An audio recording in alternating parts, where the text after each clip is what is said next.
rep sessions. Great. So we've got this Built to Spell song. Let me just.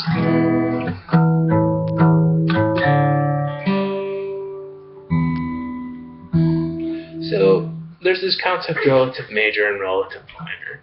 For every major chord, there's a minor chord that has a lot of the same notes in it. If we were not even going to go past describing that, for instance, like C and A minor have that relationship. Same with G and E minor. And we did talk about this lesson. I'm going to learn G that way too. And one way to illustrate that is going, here's E and here's C sharp, and they're those same two chords. They've got a lot of the same two notes. And if you want to just play those two right now and look at what I'm doing, and then maybe do it at some other fret in your practice, just kind of, and even if that's just like, oh, this concept exists, that I will understand better later.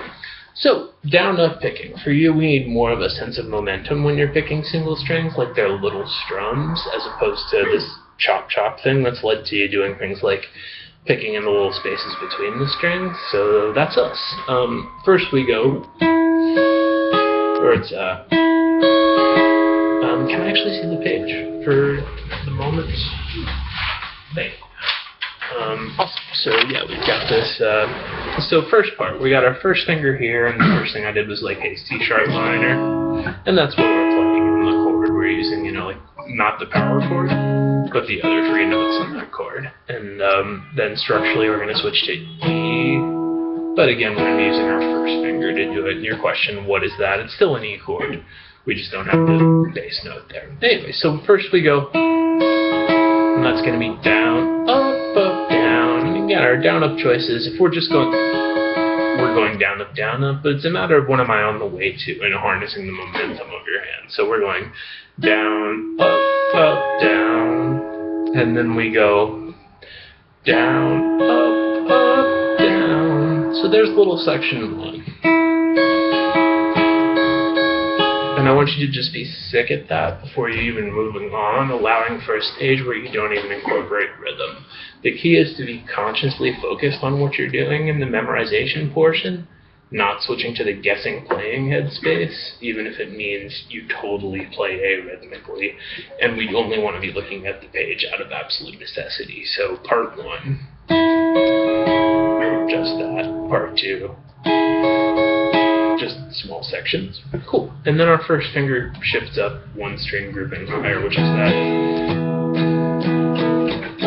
But we're just doing it all with our first finger so that we can reach this. And that's the same A shape, you know, if I was down here doing it, I'm just all the way up here doing it, you know, as though my instrument started there. Cool. And we go, and so that's going to be down, up, down, up, down, up. That's a cool one. So there we are, there's that. And then before you move on, I want you to just pretend the song starts there and just do that. And then before you move on, we're going to get really good at going.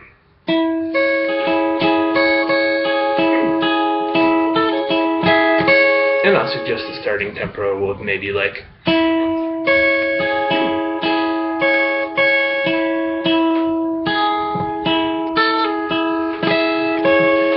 Look at the page, look at your hands. If you look at the page, it's because you've literally forgotten what you were doing. Now we get to this next shape that we didn't go over during the lesson, but no big deal. It's a dissonant chord that sounds like shit on its own. But yeah, so I got my pinky at the 11th fret of the first string, my ring finger at the 10th fret of the second string, my first finger at the 8th fret here, so it's like, you know, this shape. And that's what's on the page here, and it's just.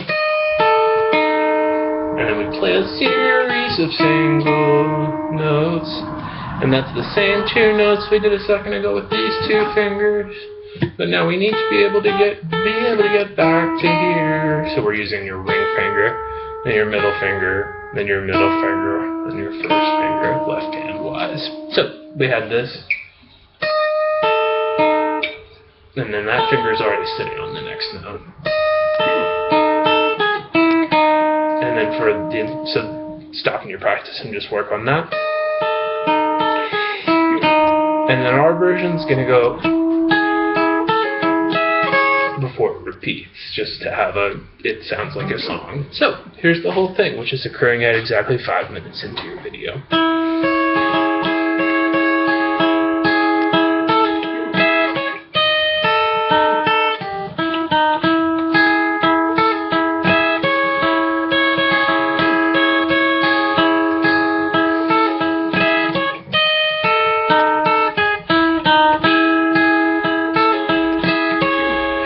You know, there we are, bits and pieces. And I guess that's what we got to today.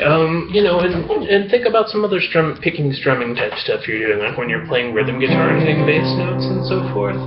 And think about those types of hand movements that you're doing that are like little strums with momentum, like if you're going bass strum. We might approach all notes that way with a little better sense of momentum, rather than what you're doing right now is kind of subconsciously resting your hand here, even if you're not literally doing it. So yeah, a little more wrist involvement than what you're used to.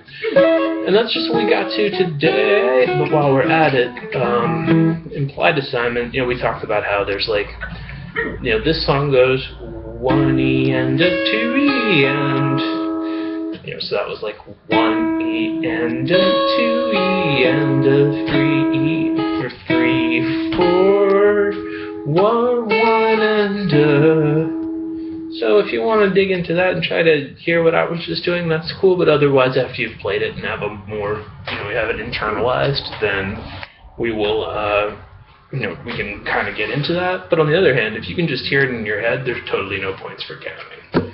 The other thing that we did was just identify 6 notes that we're going to memorize the names of. It seemed like you had like a where's the 8th fret glitch, so let's just deal with that really quick.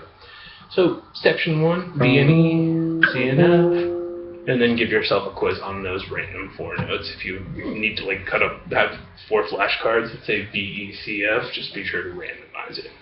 And then, then add D and E, or D and G right here, as a subsequent concept. So rather than memorizing all 6 of them at once, section 1, section 2. And, you know, look for any other patterns on the instrument where you're relying on thinking about one thing to be allowed to think about the other note name, and shift it from a deductive reasoning problem to a geography test. Nice stuff.